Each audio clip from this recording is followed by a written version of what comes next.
went to Portland for the weekend to go to Comiccon. I went there before. If you want to see the cringy vlog, then click the video in the cards.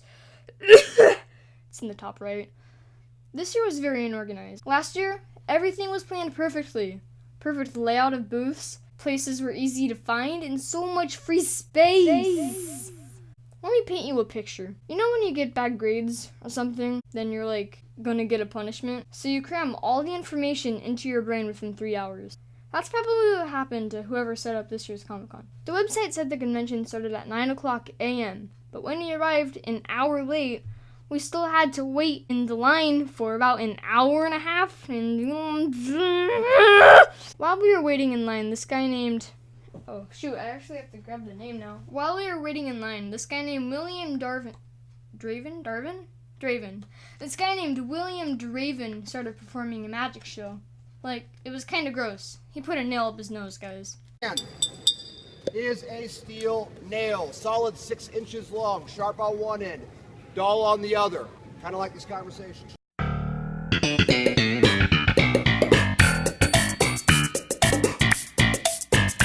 But don't take my word for it. Before we begin, some hospital-like sterilization.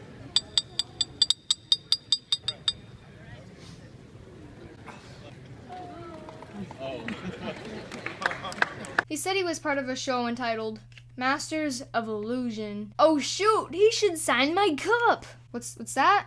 You don't know what my cup is?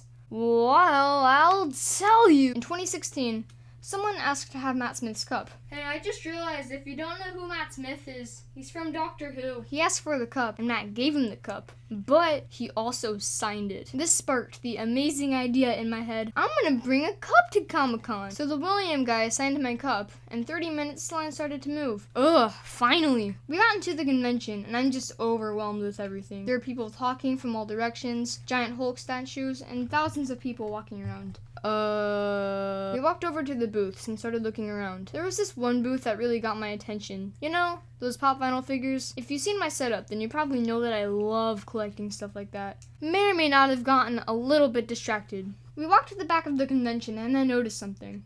I didn't have my glasses on, but I saw 2 people talking on stage. An audience of hundreds of people. Is that Matthew Lewis? I was a little confused because at the back of the giant room, Matthew Lewis was getting a live interview. If you're not familiar with Matthew Lewis, he played Neville Longbottom in the Harry Potter movies. You already know I got in line to ask him a question. I didn't know we were lining up yet until I walked over there and saw a line of about 20 people. Crap. He took a ton of questions, and right when it was my turn, we're not taking questions anymore. Are you kidding me? I lost my chance to talk to Matthew Lewis, but the day wasn't over. By the end of the convention, I better have his signature on my cup. We started to explore, you know, get used to the whole 2017 layout. When we walked past the Masters of Illusion show, they weren't performing yet, but William, the guy who signed my cup, said to me, "Hey, are you that kid who's collecting signatures?" "Yeah." "Sweet. Hey guys, come out here." Oh my gosh, this isn't happening. The whole crew came out and signed my cup, and here's some footage to prove it. Oh, wait. I might have the big purple. He's got colors? Never mind. Just look at it.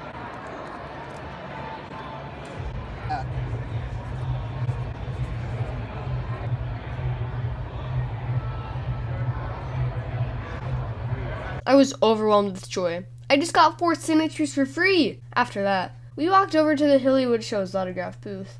I signed my cup before, but that was an old green cup. The whole signature scratched right off. So we walked up to them and I was like, "Hey, can you sign my cup again?" The signature wiped off. And they didn't even need proof. I mean, like, I had pictures. Oh, I'm sorry. Hopefully this signature doesn't get ruined. What if I was lying? Would they just give me a free signature? I just realized, if you don't know who the Hollywood Show is, they're a pretty small channel. You guys should tweet this video at them. Maybe they can voice a couple of lines for me on another video. Hollywood Show, if you're watching this, please message me on Twitter at EnderkickYT. I want to collab. Okay, bye. We spent a lot of time in the celebrity area. It's such a cool experience talking to the people who have been on the set of Doctor Who, Harry Potter, Chips, which will be important later, and Stranger Things. I didn't meet anyone from Stranger Things. My mom went with me because I needed a way to get there. Also, she's really cool. And growing up, she loved chips. She was probably one of the biggest fans. Granted, she was probably around 10 years old. So the fact that Eric Estrada was there really meant a lot to her. I convinced her to go talk to Eric. She went up and she got a hug from Eric. Mom got out of the hug a few seconds later, and her expression was so happy, kind of like the expression I made when all those people signed my cup. We were actually walking around the booths when Eric Estrada brushed right past my shoulder. Oh my dingleberries! That's Eric Estrada! Everyone started looking everywhere. I felt bad. We did a lot of cool things at Comic-Con, but we'll save that for part 2, baby. Whoa! I had some friends going with me. It's a pain drawing people again and again for every frame. Special thanks for Toast and Noodle for doing some voice lines. Anytime. Did you have fun? Yeah. Would you like to help me explode the planet that we know as Earth? What? Together we will rule the galaxy. I had no part in this. We will start a galactic empire. Hello, police? Don't you dare call the police. Oh my gosh, that's a 100% PG-13 toy gun. Ah!